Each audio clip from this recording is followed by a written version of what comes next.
আমরা মোশাররফ হোসেন ঠাকুরকে জানাতে চাই আপনার যে আচরণ, যে ঔদ্ধত্যপূর্ণভাবে আপনি যে উক্তি করেছেন, আপনি আপনার নিজের জন্ম নিয়েও কোশ্চেন তুলেছেন। বিএনপির একজন নেতা যিনি আমরা খেয়াল করছি তিনি প্রতিনিয়ত বিভিন্ন টকশোতে যান এবং বিএনপিকে প্রতিনিধিত্ব করেন। তিনি একদম কোনো প্রকার বাছবিচার ছাড়া যে মন্তব্য করেছেন নিকাব নিয়ে, তিনি যেইভাবে মেয়েদেরকে একদম পুরা বেশ্যার সাথে তুলনা করেছেন, এটি আসলে খুবই ন্যাক্কারজনক ঘটনা। এই ধরনের মতামত বা এই ধরনের কথা বা আচরণ যে পাবলিকলি করার পরেও ওই প্রোগ্রামে উপস্থিত একজন ব্যক্তিও তার কোনো প্রতিবাদ করেনি, এটি আরও বেশি দুঃখজনক ঘটনা।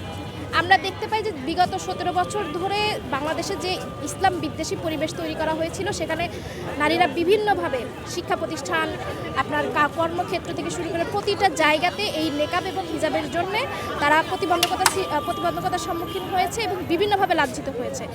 আমাদের ঢাকা বিশ্ববিদ্যালয়ের মতো এক জায়গাতেও প্রতিনিয়ত নিয়োগ পরীক্ষার ক্ষেত্রেও আপনার মুখ না দেখালে বা আপনার মুখ ওপেন না রাখলে নিয়োগ হয় না, পরীক্ষায় বসতে দেয় না। এই ধরনের নানাবিধ কার্যক্রম চলেছে বিগত 17 বছর ধরে।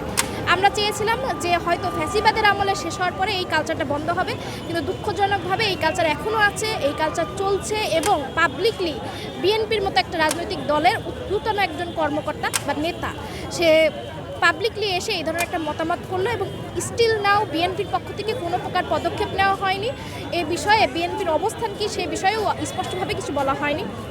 এ থেকে ধারণা করা যায় যে তারা হয়তো এই বক্তব্যকে ওন করছে বা এটি হয়তো তাদের দলীয় স্টেটমেন্টও হতে পারে যে তারা আসলে এই ধরনের সংস্কৃতি ক্যারি করতে চায় যেখানে হিজাব নেকাব আসলে একটা ঘৃণ্য বিষয় হয়ে দাঁড়াতে পারে তাদের জন্য।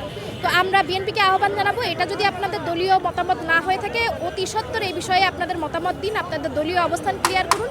আদারওয়াইজ এই ধরনের বক্তব্য আপনাদের ভোটের মাঠে প্রভাব ফেলবে এবং এই ধরনের ব্যক্তির দ্বারা আপনাদের দলের কোনো উপকার হবে না। উল্টা এই যে পুরো 98% যে মুসলিম সমাজ আছে, এইখানে ম্যাক্সিমাম মানুষ আপনাদের উপরে তিক্ত বিরক্ত হয়ে যাবে এবং আপনাদের এর প্রভাব ভোটের উপরে পড়বে।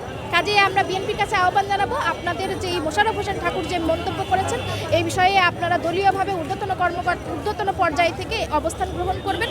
এবং আমরা মোশাররফ হোসেন ঠাকুরকে জানাতে চাই আপনার যে আচরণ, যে ঔদ্ধত্যপূর্ণভাবে আপনি যে উক্তি করেছেন, এটি শুধুমাত্র আপনি নিজের দলের অবস্থানকে নিম্ন করেন নাই, বরঞ্চ আপনি আপনার নিজের জন্ম নিয়েও কোশ্চেন তুলেছেন।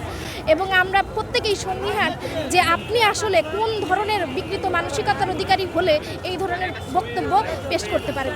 এ বিষয়ে আসলে আমরা বিএনপির কাছে আহ্বান জানাবো তারা অতি সত্বর যেন তাদের অবস্থান ক্লিয়ার করে। শাহরিন সুলতানা ইরা, আমি আপ বাংলাদেশের মুখপাত্র।